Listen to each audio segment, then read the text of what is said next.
अधिकतर कौवे मनुष्यों के दिए। आजकल तो देखो इंसान भी फ्लैटों में रहता है, सिटियों में रहता है। पुराना वो जमाना नहीं था, हर घर का एक चबूतरा होता या छत होता। जिनके छत नहीं होते उनके चबूतरे होते या छत, जरूर कौवे कबूतरों को कुछ मिलता था। आज इंसान अपने ही कार्यों में इतना व्यस्त है कि 365 दिन कौन कौवों को डालते होंगे पता नहीं। अब हम जैसों को बोलना पड़ रहा कम से कम 15 दिन तो भी कौवों को डालिए। लेकिन शास्त्र कहता है आप प्राणियों के लिए, पशु पक्षियों के लिए, अपने परिवार के लिए, देवों के लिए और गुरुओं के लिए रोज अगर कुछ नहीं करते हैं तो आप पर उनका ऋण चढ़ता है, आप पर उधारी चढ़ती है। क्या चढ़ता है? इतना ज्ञान लिया गुरु से, लीला ने खूब ज्ञान लिया, आज तक एक कपड़ा लाके मेरे चरण में नहीं रखा कि लो गुरुदेव ये पहनिए कपड़ा। तो उधारी चढ़ रही है, लीला चढ़ रही है उधारी। खाली सुन सुन के कान पकाया बैठ के, लेकिन मेरे लिए क्या लाई? उधारी चढ़ रहा है। तो देवों के लिए ये बरसात देवों का दिया हुआ है। बरसात से फसल होता है, फसल से अन्न होता है, अन्न से पेट भरता है। अगर देवता बरसात ही नहीं देते तो इंसान जीता कैसे? बरसात नहीं आता तो फसल नहीं होता, फसल नहीं होता तो अन्न नहीं होता, अन्न नहीं होता तो शरीर नहीं पलता, शरीर नहीं पलता तो जीवन नहीं होता। तो उन देवताओं के लिए आपने क्या किया भाई? इसको कहते हैं देव ऋण। क्या कहते हैं? ऋषि ऋण, पितृ ऋण। कौन सा ऋण? पितरों का ऋण भी है, पूर्वजों की कितने ही उपकार हैं। देखो आपके शरीर में अभी कोई शक्ति है, 10 पीढ़ी पुराने दादा के अंश का शक्ति भी हो सकता है, 25 पीढ़ी पुराने दादा की गुण भी आप में हो सकते हैं। आपके माँ बाप बोले अरे ये तो बिल्कुल मेरे पर नहीं गया, ये किस पर गया, कुछ पता ही नहीं चलता। उनको समझ नहीं है कि उनके ही पूर्वजों का गुण लेके मेरा बेटा जन्मा हुआ है। मेरे बेटे का जन्म कैसे हुआ है? कोई ज़रूरी नहीं कि बाप का गुण हो, 90 पीढ़ी पहले कोई पूर्वज हुए हों, उनका गुण आज आप में आ सकता है। डॉक्टर पूछता है आपके पिताजी को डायबिटीज़ है? नहीं। दादाजी को डायबिटीज़ था? नहीं। परदादाजी को? हाँ, परदादाजी को डायबिटीज़ था, वही आप में आया है, बोलता है डॉक्टर। क्या बोलता है?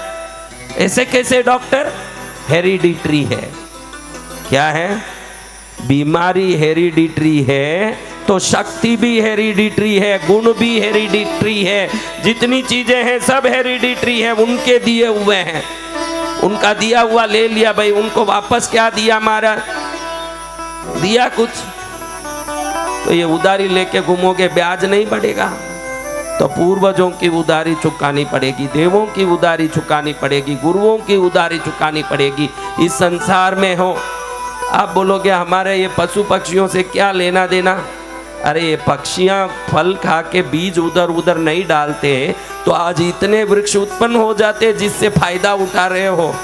ये वृक्ष कहाँ से आए हैं? ये गायें दूध दही नहीं देती तो आपका शरीर पलता कैसे?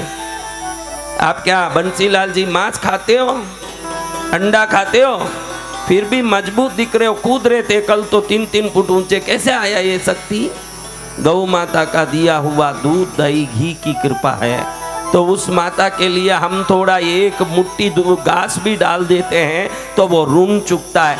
आप ये मत बोलना पशुओं को कुछ डाल के हम उपकार कर रहे हैं, उपकार नहीं कर रहे हो, उधारी चुका रहे हो। ये ध्यान रख के काम करो, उपकार नहीं कर रहे हो आप, किसी प्राणियों पर उपकार नहीं कर रहे हो, उधारी चुका रहे हो। क्या चुका रहे हो? पशु पक्षियों का दाना डालना, चारा डालना, देवताओं की पूजा करना, गुरुओं की सेवा करना, पितरों की आराधना करना, ये 4 आपके उपकार नहीं है, आपका कर्तव्य है। ये कर्तव्य समझ के करो, उनसे बहुत मिला आपको। आपके दादा को, आपके दादा से आपके पिता को शरीर मिला। दादा ही नहीं होते तो पिता होते, परदादा नहीं होते तो दादा होते। बीच में कहीं भी एक चेन टूट जाता तो आज आप होते क्या? तो उस चैन की कौन सी सांकल सही है ये नहीं बोल सकते, पूरे सांकल को ही पूजा करके प्रणाम करना पड़ेगा। एक भी कट हो जाता तो आपका यहाँ स्थिति होता क्या, आप रह नहीं पाते। आप आज यहाँ हो तो उनके सबकी वंश परंपरा की श्रृंखला के कारण हो। चैन एक भी बीच में ट्रेन की संकल टूट जाए तो वो गाड़ी क्या चल पाएगी। एक डब्बे के बीच का चैन कट गया भाई, फिर वो गाड़ी चलेगा। पूरे डब्बे का ही कनेक्शन को प्रणाम है, पूरे पूर्वजों को प्रणाम है। आज दूसरे दिन बहुत सुंदर जाप करना है। मैं मानता हूं कि आप लोग अपने पानी के जगह पर दीपक जला के बैठ गए होंगे। 15 दिन छोटे छोटे दीपक जलाना। महाराज जी बहुत दीपक जलवा रहे हो, आज नहीं तो कल, कल नहीं तो परसों, नहीं तो अगले जन्म में तो भी इस दीपक का पुण्य आपके घर में पहुंचेगा। आप तो श्रद्धा से करते जाओ, श्रद्धा से पूजा करते जाओ।